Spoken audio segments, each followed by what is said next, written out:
My wife insisted on opening our marriage, but now she wants to close it. When my emotionally unstable wife insisted on opening our marriage, I was against it. I tried to say no, but she gave me an ultimatum. Either I agreed or we would divorce. Reluctantly, I gave in. Almost immediately, she started going on dates and even got into a relationship with her manager. I'll never forget the day I caught them in our bed. I exploded at her, reminding her that she broke the one rule we had set. She just laughed, calling me gullible in front of him, and then said, "Rules are meant to be broken," before getting dressed and leaving with him. That night, I made a decision. I was going to start seeing other people too. That's when I met Charlotte. I fell for her hard and began dating her. The moment my wife noticed, something changed in her. Suddenly, she started cooking for me again, initiating intimacy, and acting like the perfect wife. A year ago, I would have done anything to get that attention from her. But now, I didn't care. The spark I once had for her was gone. All I wanted was Charlotte, so when my wife came begging to close the marriage, I refused. She broke down in tears and cried herself to sleep. The next day, I knew we needed to talk. After work, I sat her down and told her to be honest with me about what had inspired all of this. She had previously mentioned that it was her work friend group, and she stuck to that story. But this time, she added some details I hadn't known before. Not only did her work friends plant the idea of an open marriage because they felt she had missed out by being with me since middle school, but they also encouraged her to start an emotional affair with the new, hot manager at her workplace, the same guy I caught her in bed with. They pushed her to live free, and she admitted that she was drawn to him because of his encouragement. The emotional affair eventually turned physical once the marriage was open. She described the experience as being like driving a speeding car while intoxicated, thrilling and intoxicating. But now, the price of that decision has become too much for her to bear. She told me that she now realizes she never needed a comparison, that what we had was truly unique and special. But now, she feels like she's destroyed our marriage and any chance of a future together. I told her that I might never be able to see her as my wife again, and this made her break down in front of me. I just held her in silence as she cried, until she eventually fell asleep in my arms on the couch. Since then, she has left her job, cut off contact with all her friends and her manager, and even told me she's willing to spend the rest of her life making it up to me, working her fingers to the bone to be seen as my wife again. But despite all this, I haven't cut contact with my lover, Charlotte. Quite frankly, Charlotte makes me feel like a man, like I can take on the world, something my wife hasn't done for me in a long time. We have our first marriage counseling session in a couple of hours, and I'm not sure how it will go. Update 1. My wife and I went to marriage counseling to discuss potentially closing our relationship. Even though it was only our first session, my wife took it as an opportunity to lay everything out. She confessed that her group of friends made her question whether she had missed out on something by being committed to her first boyfriend, me, and never having other experiences. She said she felt like she missed out on the adventures that these supposedly amazing women had. The therapist pointed out that this kind of mindset can be, and often is, detrimental to a marriage. My wife seemed to agree and added that after the new manager started showing interest in her, some of her friends encouraged her to see where it would lead. They told her this was a chance for her to explore or discover herself. She admitted that she felt guilty, so she didn't do anything physical until one of the divorced, beluga-sized friends in the group suggested an open marriage as a loophole. This friend told her that some couples come out stronger because of it. So, after reluctantly convincing me to open up our marriage, my wife embarked on her so-called adventure. It was intoxicating and blinding, but it lacked the real substance that we had built together over the years. She began to question her reasons for doing this. She could see the hurt in my eyes, but told herself that this was an adventure, an amazing experience she had the chance to have, so the gravity of it all didn't hit her at first. She said she assumed that because I was going on dates, I would gradually accept her situation and be okay with it. But everything changed when my lover became a constant presence in my life. Apparently, I started smiling again for no reason, and my eyes would light up when I received a text message or when I cheerfully left the room to answer a call. She said that suddenly, she felt a pit in her stomach and started experiencing panic attacks for no reason. When she went to her friends for advice, they reassured her that it was a normal reaction for me to have during this so-called adventure. But when the same divorced friend, who had suggested the open marriage in the first place, pointed out that it looked like my lover made me happy, the reality of it all finally hit her. The very real possibility that another woman, not her, his wife, was giving me joy almost made her pass out. That's when she realized how ridiculous this all was, and begged her friends to help her win me back. But they just told her that if she couldn't deal with it, she shouldn't have opened her marriage in the first place.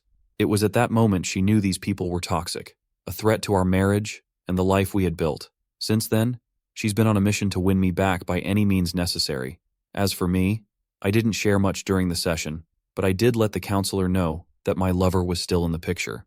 The counselor pointed out that no resolution could ever be reached while my lover was still involved and suggested we book another appointment. After our counseling session tomorrow, the counselor did mention that it's unusual for someone to stay with their first partner this long, giving the impression that any storm can be weathered. Our next session is scheduled for tomorrow. Update 2. I've since moved into my brother's apartment. During our second counseling session, I asked my wife some hard questions. The first one was whether she was sure nothing physical happened before we opened our marriage. She looked down at the ground and begged me not to make her say it, telling me that if she did, it would destroy us. But after some pushing, she finally admitted it. She had gotten on her knees in his office and performed oral sex on him.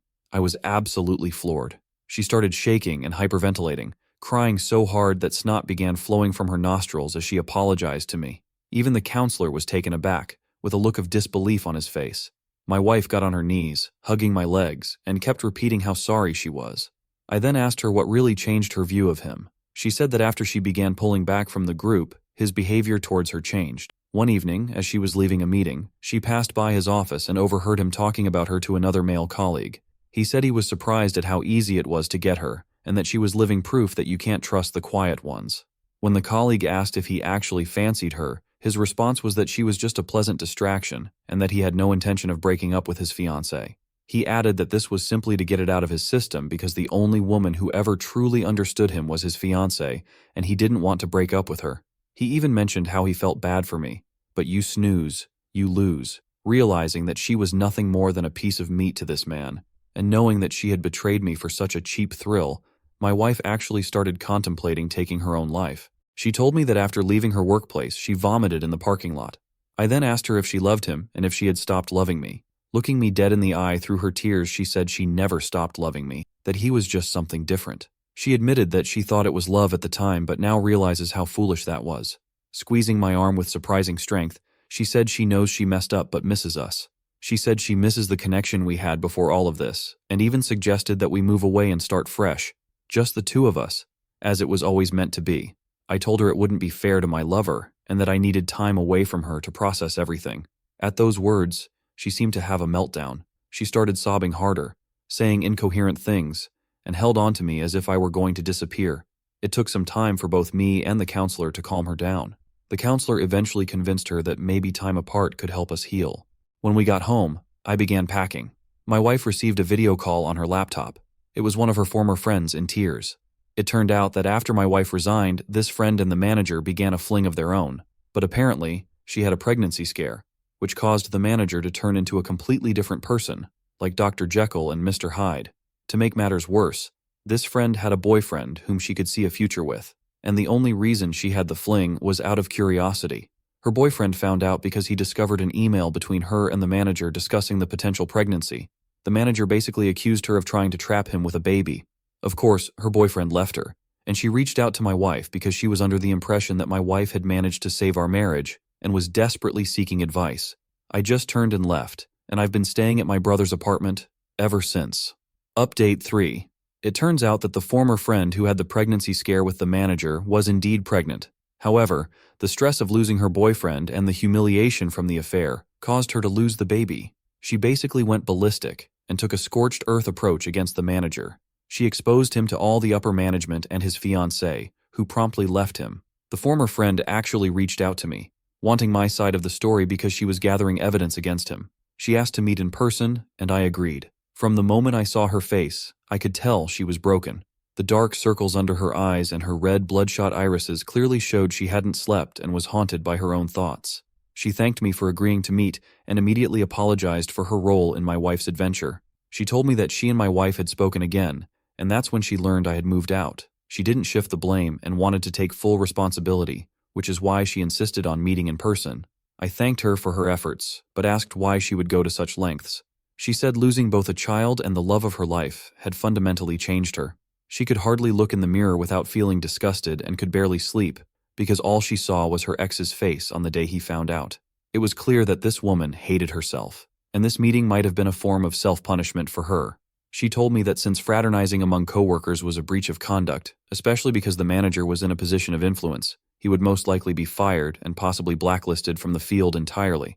But the same could be true for her as well, and she had accepted it. She left after getting my side of the story and apologized once more. Later, I needed to grab a few things from the old place, so I chose a time when I thought my wife wouldn't be home. Unfortunately, she was there. What surprised me was that she had most of our wedding photos laid out on the coffee table, along with others, and she was staring at them. When she noticed me, she seemed lost in thought, surrounded by the memories we had once shared. I could see she was crying. She tried to hug me, but I gently pushed her aside. She then offered me lunch, but I told her I wasn't hungry and wouldn't be long. I just needed to grab a few things. She said she had something to show me and pulled out her phone, showing me a message she had received 2 days ago from her former manager.